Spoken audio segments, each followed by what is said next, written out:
जय श्री कृष्ण दोस्तों। आप सभी का दिन शुभ और मंगलमय हो। भगवान विष्णु और माता लक्ष्मी अपनी कृपा, अपना आशीर्वाद आप पर और आपके पूरे परिवार पर सदैव बनाए रखें। आप सभी भक्तों का आज की कथा में हार्दिक स्वागत है।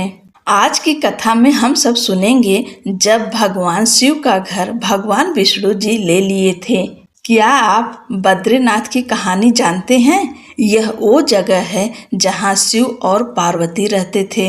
यह उनका घर था। एक दिन नारायण यानी भगवान विष्णु के पास नारद गए और बोले, आप मानवता के लिए एक खराब मिसाल हैं। आप हर समय शेषनाग के ऊपर लेटे रहते हैं। आपकी पत्नी लक्ष्मी जी हमेशा आपकी सेवा में लगी रहती हैं। इस ग्रह के अन्य प्राणियों के लिए आप अच्छी मिसाल नहीं बन पा रहे हैं। आपको सृष्टि के सभी जीवों के लिए कुछ अर्थपूर्ण कार्य करना चाहिए। इस आलोचना से बचने और साथ ही अपने उत्थान के लिए अर्थात भगवान को भी ऐसा करना पड़ता है। विष्णु तप और साधना करने के लिए सही स्थान की तलाश में नीचे हिमालय तक आए।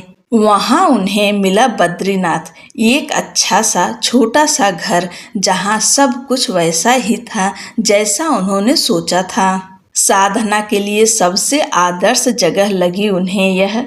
वह उस घर के अंदर गए। घुसते ही उन्हें पता चल गया कि यह तो शिव का निवास है और वह तो बड़े खतरनाक व्यक्ति हैं। अगर उन्हें गुस्सा आ गया तो वह आपका ही नहीं खुद का भी गला काट सकते हैं। ऐसे में नारायण ने खुद को एक छोटे से बच्चे के रूप में बदल लिया और घर के सामने बैठ गए। उस वक्त शिव और पार्वती बाहर कहीं टहलने गए थे। जब वे घर वापस लौटे तो उन्होंने देखा कि एक छोटा सा बच्चा जोर जोर से रो रहा है। पार्वती को दया आ गई। उन्होंने बच्चे को उठाने की कोशिश की। शिव ने पार्वती को रोकते हुए कहा, इस बच्चे को मत छूना।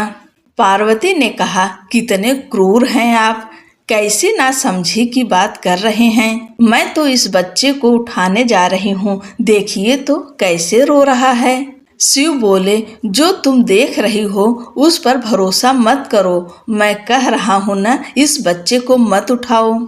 बच्चे के लिए पार्वती की स्त्री सुलभ मनोभावना ने उन्हें शिव की बातों को नहीं मानने दिया। उन्होंने कहा, आप कुछ भी कहें, मुझे कोई फर्क नहीं पड़ता।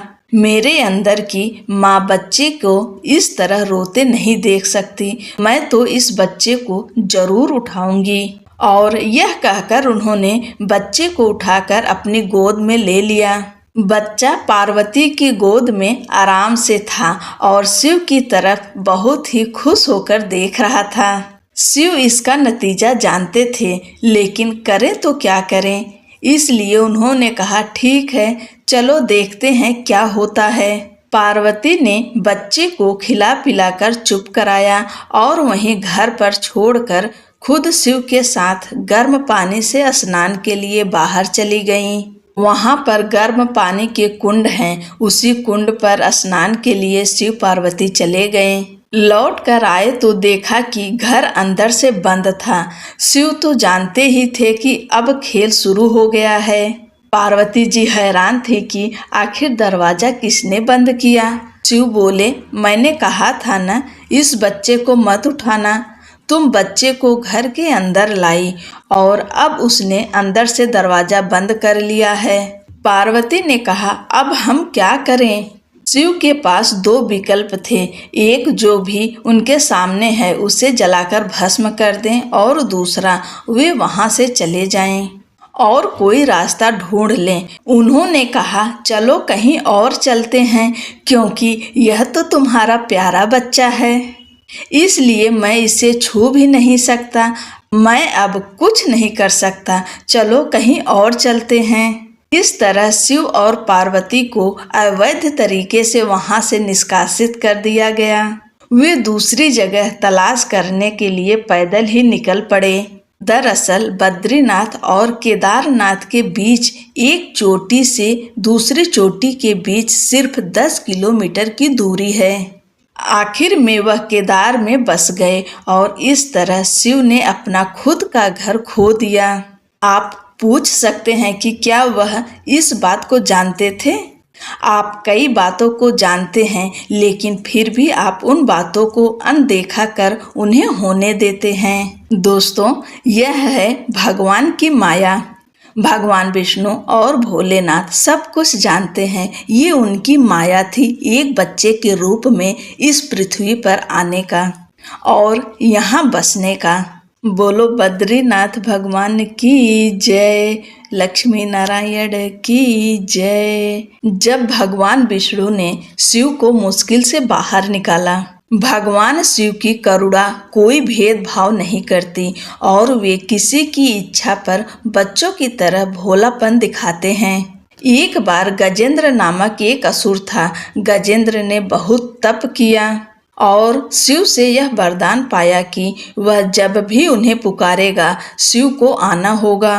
त्रिलोकों के सदा शरारती ऋषि नारद ने देखा कि गजेंद्र हर छोटी छोटी बात के लिए शिव को पुकार लेता था, तो उन्होंने गजेंद्र के साथ एक चाल चली।